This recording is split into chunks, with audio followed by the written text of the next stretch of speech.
আমাদের গ্রামের নাম সখীপুর। এই গ্রামের নাম যেমন সুন্দর, গ্রামটি দেখতেও অনেক সুন্দর।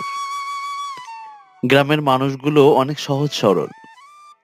তবে এই গ্রামে ছিল এক দুষ্টু বালক, যার কাজ ছিল এই বন থেকে ওই মাঠ ঘুরে বেড়ানো। এর গাছের আম তো অন্য কারো গাছের ডাব চুরি করা। কিরে, আমরা কোথায় যাচ্ছি বলতো? আরে, আমরা পেট ভোজন করতে যাচ্ছি। বলিস কি? তাহলে তো খুব মজা হবে। কিন্তু আমরা যাবো কোথায়? ওই যে মোতালেব চাচা আছে না, শুনেছি তার বাগানের কলা সেই মিষ্টি। আজ আমরা দুজনে মিলে সেই কলার টেস্ট পরীক্ষা করতে যাচ্ছি। ও দোস্ত, তাহলে তো সেই মজা হবে। কিন্তু শুনেছি মোতালেব চাচা সেই রাগী, ধরতে পারলে আমাদের খবর করে ছাড়বে। সেটা তুই আমার উপরে ছেড়ে দে, কথা না বলে চল তো এবার।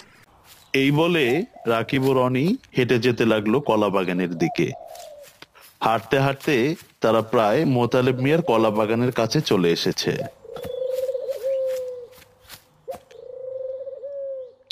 না রে দুষ্ট, তুই আমায় কোথায় নিয়ে আসতি? কলা তো নয়, একদম পুরো মাখন, আর সেই ভোজ হবে। কথা না বলে খাতো এবার।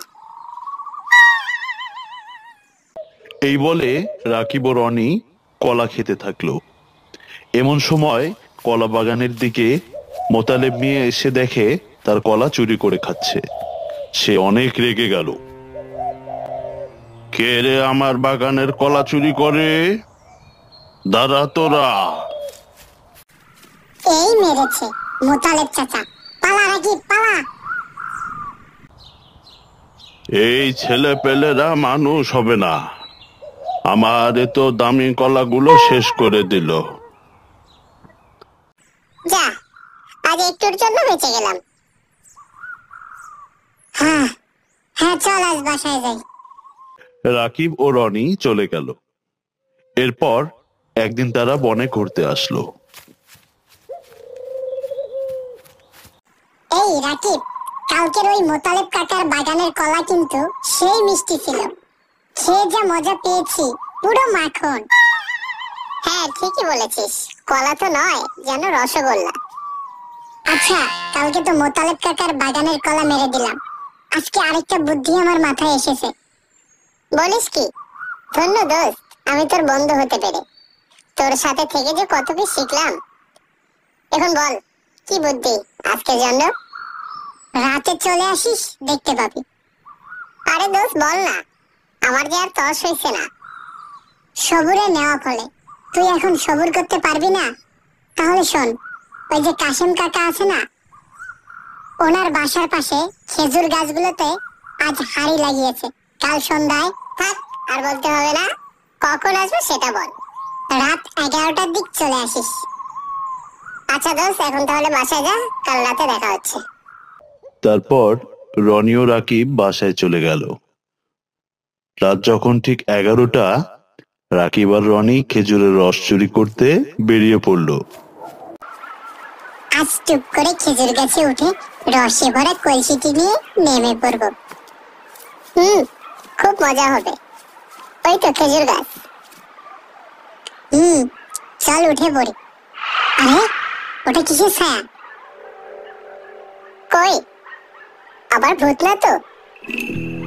কে কে কে ওটা? আমি তোদের জম, আমি হলাম ভূত।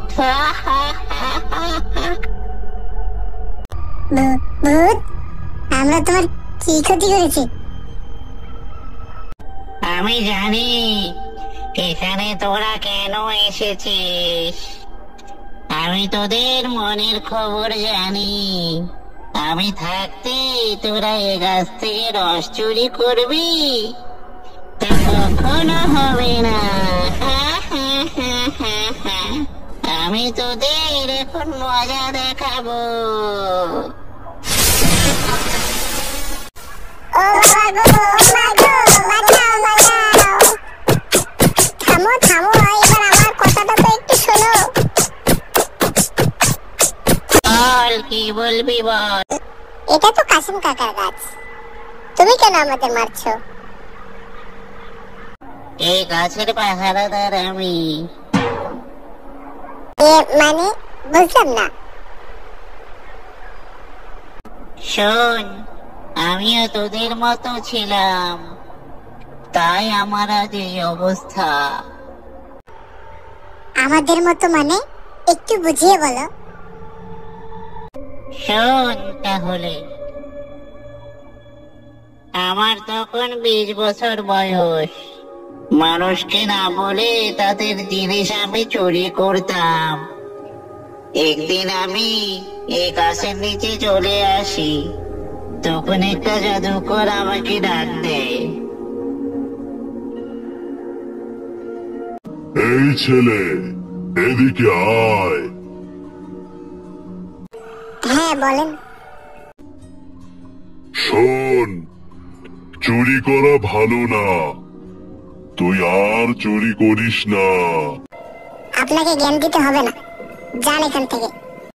তুই আমাকে মারলি, তোকে আমি শাস্তি দিলাম, মজা বোঝ তুই এখন। তখন সে জাদুকর জাদু করে আমাকে ভূত বানিয়ে দেয়, বুঝলি? হ্যাঁ বুঝলাম। তুমি কি সারা জীবন এমন ভূত হয়ে থাকবে? না, তোরাই পারিস আমাকে এর থেকে মুক্তি দিতে। বলো কি, আমরা কিভাবে তোমাকে মুক্ত করতে পারি? তোরা যদি আমাকে কথা দিতে পারিস যে তোরা আর কখনো চুরি করবি না, তাহলে আমি আবার আগের মতো হয়ে যাব। কিরে বল, কথা দিবি আমায়? হ্যাঁ, আজ থেকে তোমায় কথা দিলাম, আমরা আর কখনোই কারো জিনিস না বলে চুরি করে খাবো না। আমরা আমাদের ভুল বুঝতে পেরেছি।